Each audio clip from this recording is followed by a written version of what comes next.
Voilà, je suis très heureux aujourd'hui. Je suis avec un écrivain exceptionnel et qui a beaucoup de talent. Et je vais vous présenter ses livres. Il s'appelle Martial Debrief. J'espère que j'ai pas écorché son prénom. Et c'est un auteur exemplaire. Je vais déjà vous présenter ce livre. Bonjour. Bonjour. Alors effectivement, oui, je suis spécialiste du XVIIe et du XVIIIe siècle, plus particulièrement du début du règne de Louis XIV à la fin du règne de Louis XVI. Et j'ai effectivement écrit un livre sur Madame Élisabeth, la sœur de Louis XVI. Alors, c'est un personnage assez attachant, Madame Élisabeth. Elle a été élevée entre Versailles et Saint-Cyr, l'école qu'a créée Madame de Maintenon pour les jeunes filles pauvres et nobles du royaume. Et c'est à Saint-Cyr qu'elle découvre sa foi, une foi qu'elle va mettre au service des autres dans sa demeure de Montreuil, avenue de Paris à Versailles. Et puis, la Révolution éclate. Madame Élisabeth va refuser de fuir la France, puisqu'elle croit à la monarchie de droit divin, c'est-à-dire que Dieu a envoyé son frère sur la terre pour qu'il règne sur les hommes. Et elle ne va plus quitter le couple royal. Pendant des années, elle va être à leur côté, pendant toutes les difficultés que va rencontrer le couple royal pendant la Révolution française, eh bien, elle va suivre le mouvement.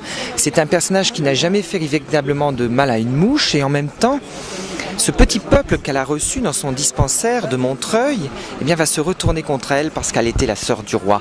C'est pour ça que j'ai voulu m'intéresser à Madame Élisabeth. C'est pour cette raison également que j'ai passé à peu près 4 ans dans ses pas. Voilà. Et il a aussi écrit un livre sur Madame de Pompadour. C'est ça? Oui. Madame de Pompadour. Madame de Pompadour, Charlotte Corday, Ninon Glancelot, la Duchesse de Bourgogne. Et puis j'ai écrit également un roman, Le secret de la Villa Marianne, qui a été le coup de cœur d'Anna Gavalda. Qu'est-ce qu'on peut dire moi, je suis passionné de l'histoire de France, je suis amoureux de l'histoire de France, je connais bien la période de Marie-Antoinette, Louis XVI, et puis Madame Élisabeth et Madame de Lamballe, etc. Et c'est très émouvant quand on retrouve tous ces documents, ces archives et tout.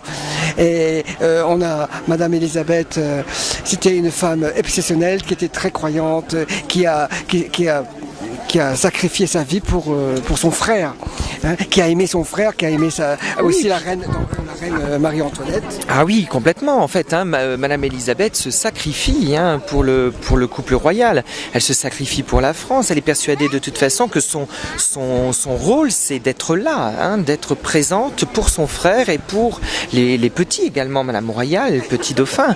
Voilà, donc il y a une véritable volonté de la part de Madame Élisabeth d'accomplir son rôle de sœur du roi. Et Madame, la reine Marie-Antoinette, elle avait écrit une lettre à Madame. Lettre de l'histoire de France. Et malheureusement, elle l'a jamais reçue. Lue et reçue. Et ils ont retrouvé la lettre en 1976.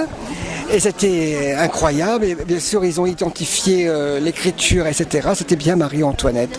Alors, cette lettre, je l'ai donnée en entier dans le livre de Madame Élisabeth, parce que souvent elle est coupée. Or, c'est une des plus belles lettres de l'histoire de France. On ne peut pas avoir plus beau et plus intense qu'une femme qui se sépare de ses enfants, qui lui sont arrachés. Donc, cette très belle lettre que Marie-Antoinette écrit à Madame Élisabeth, eh bien, j'ai décidé de la mettre en totalité dans le livre et dans la biographie. Ça fait combien de temps que vous écrivez? Ça fait 15 ans que j'écris. Quel âge vous avez? 35. Incroyable, le talent, une passion et tout, vous êtes amoureux de la langue française, l'écriture et tout, et passionné de l'histoire de France. Et je suis très heureux de vous avoir rencontré. Et là, vous êtes à la télé d'Hakim. Merci. À bientôt. À bientôt.